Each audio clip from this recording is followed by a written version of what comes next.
പ്രസിഡന്റിന്റെ മരണത്തിന്റെ ഞെട്ടലിലാണ് Iran president Ebrahim Raisi helicopter അപകടത്തിലാണ് കൊല്ലപ്പെട്ടത്. ഇന്നലെ ഉച്ചയോടെ അപകടം നടന്നെങ്കിലും സ്ഥിരീകരിച്ചത് ഇന്നാണ്.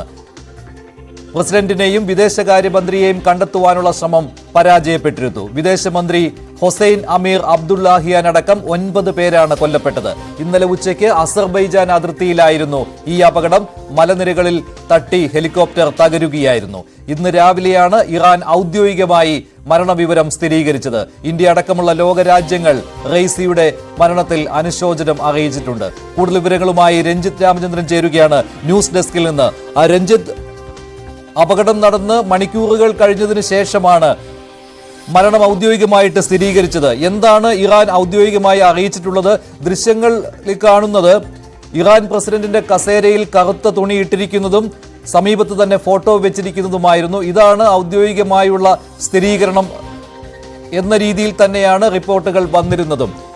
ഇറാൻ ഔദ്യോഗികമായി പറയുന്നത് എന്തൊക്കെയാണ്? എങ്ങനെ ഈ അപകടമുണ്ടായി എന്നതിനെ കുറിച്ചുള്ള ഒരു വിശദീകരണം വന്നിട്ടുണ്ടോ? ഈ അപകടവുമായി ബന്ധപ്പെട്ട് പ്രാഥമികമായി വന്നിരുന്ന ഒരു വിശദീകരണം എന്ന് പറയുന്നത്, മഞ്ജുഷ, ഈ മോശം കാലാവസ്ഥ പർവ്വതനിരകളിൽ തട്ടി ഹെലികോപ്റ്റർ തകരുകയായിരുന്നു എന്നുള്ളത് തന്നെയാണ്. അതിനപ്പുറത്തുള്ള മറ്റൊരു വിശദീകരണത്തിലേക്ക് ഇറാൻ ഇതുവരെ കടന്നിട്ടില്ല എന്നുള്ളതാണ്. മറ്റ് മാധ്യമങ്ങളൊക്കെ, മറ്റ് സ്ഥലങ്ങളിലെ മാധ്യമങ്ങളൊക്കെ ഇറാനുമായി ബന്ധപ്പെട്ടുള്ള ചില പ്രശ്നങ്ങളൊക്കെ പറയുന്നുണ്ട് എങ്കിൽ പോലും ഔദ്യോഗികമായി അവരുടെ ഭാഗത്തുനിന്ന് മറ്റ് വിശദീകരണമില്ല. ഇന്നലെ ഏതാണ്ട് ഇന്ത്യൻ സമയം 7 മണിയോടുകൂടിയാണ് ഈ വാർത്ത പുറത്തു വരുന്നതും ഇറാൻ പ്രസിഡന്റ് ഇത്തരത്തിൽ അപകടത്തിൽപ്പെട്ടു എന്ന വിവരം പുറത്തു വരികയും മറ്റും ചെയ്തത്. ഇറാൻ പ്രസിഡന്റിനൊപ്പം വിദേശകാര്യമന്ത്രി ഉണ്ടായിരുന്നു, അയത്തുള്ള ഖൊമേനിയുടെ ഒപ്പമുണ്ടായിരുന്നു, അയത്തുള്ള ഖൊമേനിയുടെ പ്രതിനിധിയായുള്ള ആളുകളുണ്ടായിരുന്നു. അങ്ങനെ 9 പേർ അടങ്ങിയ ഒരു ഹെലികോപ്റ്ററാണ് ഇത്തരത്തിൽ അപകടത്തിൽപ്പെട്ടത് എന്നുള്ളതാണ് ഏറ്റവും പ്രധാനപ്പെട്ട കാര്യം. ഈ 9 പേരും അപകടത്തിൽ കൊല്ലപ്പെട്ടു എന്നുള്ളത് സ്ഥിരീകരിക്കപ്പെടുന്നത് ഇന്ന് ഏതാണ്ട് രാവിലെ 9 മണിയോടെയാണ്. 14 മണിക്കൂറുകൾക്ക് ശേഷമാണ്. ഈ 14 മണിക്കൂറുകൾ ആകാംക്ഷയുടേതായിരുന്നു. ഒപ്പം ഈ 14 മണിക്കൂറുകളിൽ ചില പ്രതീക്ഷകളൊക്കെ നിലനിൽക്കുന്നുണ്ടായിരുന്നു. കാരണം ഈ രക്ഷാസംഘത്തിനൊക്കെ അവിടെ എത്തിപ്പെടാനുള്ള ഒരു പ്രശ്നം ആദ്യഘട്ടങ്ങളിൽ റിപ്പോർട്ട് ചെയ്യപ്പെട്ടിരുന്നു. കാരണം അതീവ ദുർഘടമാണ് ഇവിടത്തേക്കുള്ള വഴി. കാൽനടയായി മറ്റുമാണ് രക്ഷാസംഘം അവിടെ എത്തിയത്. മോശമായ കാലാവസ്ഥ ഒരു വലിയ പ്രശ്നമായിരുന്നു. വലിയ തോതിലുള്ള മഞ്ഞുവീഴ്ച ഉണ്ടായിരുന്നു. ഒപ്പം കാറ്റിന്റെ പ്രശ്നമുണ്ടായിരുന്നു. ഇതൊക്കെ രക്ഷാസംഘത്തെ എത്തിക്കാനുള്ള പ്രയാസം സംഭവിച്ചിരുന്നു. അവിടെയാണ് റഷ്യയും തുർക്കിയും പോലെയുള്ള രാജ്യങ്ങൾ ഇറാന്റെ സഹായത്തിലെത്തുകയും തുർക്കിയുടെ ഒരു ഡ്രോണാണ് ഇത്തരത്തിൽ ഈ പ്രസിഡന്റിന്റെ ഹെലികോപ്റ്റർ 10-13 മണിക്കൂർ ശേഷം കണ്ടെത്തുകയും ചെയ്തത്. അപ്പോൾ തന്നെ ഹെലികോപ്റ്ററിന്റെ കോക്പിറ്റ് അടക്കം പൂർണ്ണമായും കത്തി നശിച്ച നിലയിലായിരുന്നു എന്നുള്ളതാണ്. അങ്ങനെ കത്തി നശിച്ചതോടുകൂടി ഇവർ ജീവിച്ചിരിക്കാനുള്ള യാതൊരു സാധ്യതയുമില്ല എന്ന് അനൌദ്യോഗികമായി തന്നെ ഇറാനിലെ മാധ്യമങ്ങൾ റിപ്പോർട്ട് ചെയ്ത പശ്ചാത്തലമുണ്ടായിരുന്നു. അതോടുകൂടിയാണ് സ്ഥിരീകരണം ഉണ്ടാവുകയും നമ്മളടക്കം വാർത്ത നൽകുകയും ചെയ്തത്. ഈ 9 പേരും മരിച്ചു, 9 പേരും ജീവനോടെ രക്ഷപ്പെട്ടില്ല എന്നുള്ളതാണ്. ഇനിയുള്ള നടപടിക്രമങ്ങൾ, ഈ പ്രസിഡന്റിന്റെ ബോഡി പാർട്സ് അടക്കം പുറത്തെത്തിക്കാനുള്ള ശ്രമങ്ങൾ ഇപ്പോൾ പുരോഗമിക്കുകയാണ്. ഇപ്പോഴും പക്ഷേ മോശം കാലാവസ്ഥ അവിടുത്തെ തിരച്ചിലുകൾക്ക് വലിയ വിഘാതം സൃഷ്ടിക്കുന്നത് കൂടി ചേർത്ത് വായിക്കണം. ഈ ഇബ്രാഹിം റൈസി എന്ന് പറയുന്നത് ഇറാന്റെ വളരെ പ്രധാനപ്പെട്ട ഒരു നേതാവാണ് മഞ്ജുഷ. കാരണം അയത്തുള്ള ഖൊമേനിയാണ്, നമുക്കറിയാം, അവിടുത്തെ ആത്മീയ ആചാര്യനാണ്, അവിടുത്തെ ഏറ്റവും പ്രധാനപ്പെട്ട വ്യക്തി. അദ്ദേഹത്തിന്റെ പ്രിയ ശിഷ്യനായിരുന്നു. ഒരുപക്ഷെ അദ്ദേഹത്തിന്റെ കാലശേഷം അദ്ദേഹം സ്ഥാനമൊഴിഞ്ഞാൽ അദ്ദേഹത്തിന്റെ പിൻഗാമിയായി പോലും വിശേഷിപ്പിക്കപ്പെട്ടിരുന്ന ഒരു വ്യക്തിയാണ് ഇബ്രാഹിം റൈസി എന്നുള്ളത്.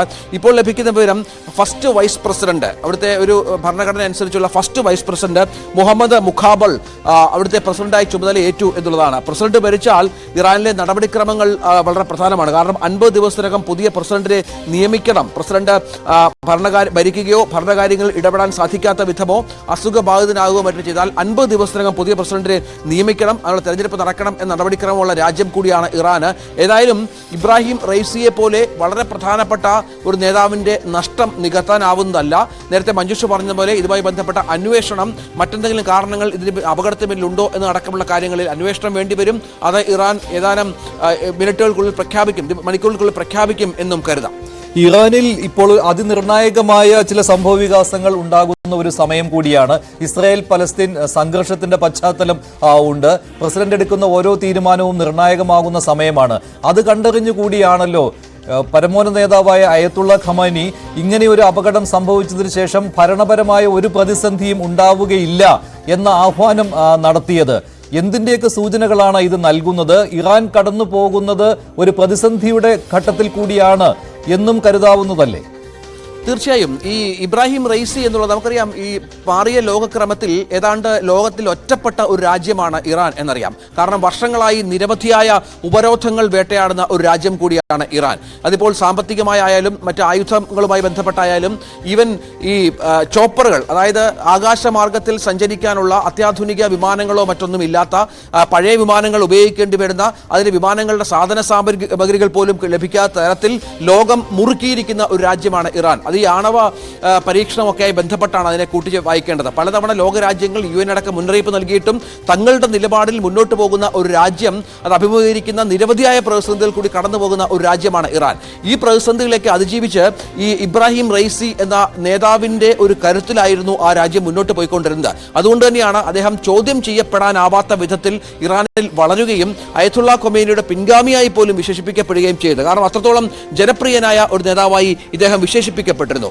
ഈ ഘട്ടത്തിലാണ് ഇത്തരത്തിൽ ഈ നേതാവിന്റെ നഷ്ടമുണ്ടാകുന്നത് എന്നുള്ളതാണ്. അത് നമുക്കറിയാം, ഇറാൻ എന്ന് പറയുന്ന രാജ്യത്ത് നിരവധിയായ വിമാന അപകടങ്ങൾ സംഭവിക്കുന്ന ഒരു രാജ്യമാണ്. ഒരുപാട് സാധാരണക്കാർക്ക്, വിമാനയാത്രക്കാർക്ക് ജീവൻ നഷ്ടപ്പെട്ട ഒരു രാജ്യമാണ്. അതിനൊക്കെ കാരണമായി പറഞ്ഞു വരുന്നത് കാലപ്പഴക്കം വന്ന വിമാനങ്ങളാണ്, അവയുടെ അറ്റകുറ്റപ്പണികൾ കൃത്യമായി നടപ്പിലാക്കാനാവാത്തതാണ്. അങ്ങനെയുള്ള വിശദീകരണങ്ങളും നൽകുന്നുണ്ട്. അങ്ങനെ നേരത്തെ പറഞ്ഞ പോലെ ഗൾഫ് രാജ്യങ്ങൾ പോലും ഒറ്റപ്പെടുത്തിയ ഒരു രാജ്യമായി ഇറാൻ മാറുകയാണ്. പല ഘട്ടങ്ങളിലും റഷ്യയും തുർക്കിയും മാത്രമാണ് ഇറാൻ രക്ഷകരായി വന്നിട്ടുള്ളത്. ഹമാസിന്റെ പിന്തുണയും ഇറാനുമായി ചേർത്ത് വായിക്കണം. ഇറാനൊപ്പം ഉണ്ടായിരുന്നു ഈ ഇസ്രായേൽ യുദ്ധത്തിന്റെ സമയത്തൊക്കെ. ഇസ്രായേൽ യുദ്ധസമയത്ത് ഇസ്രായേലിനെ ആക്രമിക്കുമെന്ന് പലതവണ ഇറാൻ പ്രഖ്യാപിച്ചതും ഏതാണ്ട് യുദ്ധസമാനമാണ്.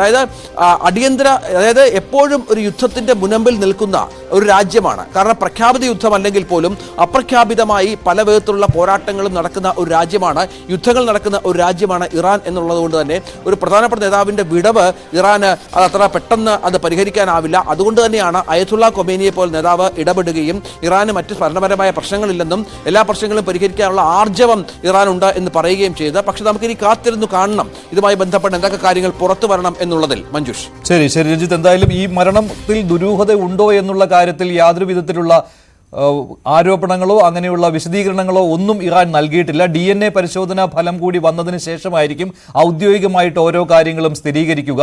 ഇറാനിലെ മാധ്യമങ്ങൾ റിപ്പോർട്ട് ചെയ്തിരുന്നു പ്രസിഡന്റിന്റെ മരണം, ഇബ്രാഹിം റുവൈസിയുടെ മരണം സ്ഥിരീകരിച്ചത് ഇറാനിലെ മാധ്യമങ്ങളാണ്. ഔദ്യോഗികമായിട്ട്, അതായത് DNA പരിശോധനയുടെ ഫലം വന്നതിന് ശേഷമായിരിക്കും ഭരണകൂടത്തിൽ നിന്ന് ഔദ്യോഗികമായ സ്ഥിരീകരണം വരികയുള്ളൂ. പക്ഷേ ഇറാൻ പ്രസിഡന്റിന്റെ കസേരയിൽ കറുത്ത തുണിയിട്ടിട്ടുണ്ട്, സമീപം ഫോട്ടോയും വെച്ചിട്ടുണ്ട്. അങ്ങനെ ഇറാൻ പ്രസിഡന്റിന്റെ വിടവാങ്ങലിനെ തുടർന്ന് വൈസ് പ്രസിഡന്റ് അധികാരം ഏറ്റെടുക്കുകയും ചെയ്തിട്ടുണ്ട്. ഭരണ ചുമതല നിർവഹിക്കുന്നത് വൈസ് പ്രസിഡന്റ് ആയിരിക്കും. വലിയൊരു പ്രതിസന്ധിയിലൂടെയാണ് ഇറാൻ കടന്നു പോകുന്നത്. ഇറാൻ പ്രസിഡന്റിന്റെ ആകസ്മികമായുണ്ടായ ഈ നിര്യാണത്തിൽ ലോകരാജ്യങ്ങൾ ഞെട്ടൽ പ്രകടിപ്പിച്ചിരിക്കുകയാണ്. പ്രധാനമന്ത്രി നരേന്ദ്രമോദി വിയോഗത്തിൽ അനുശോചനം രേഖപ്പെടുത്തി.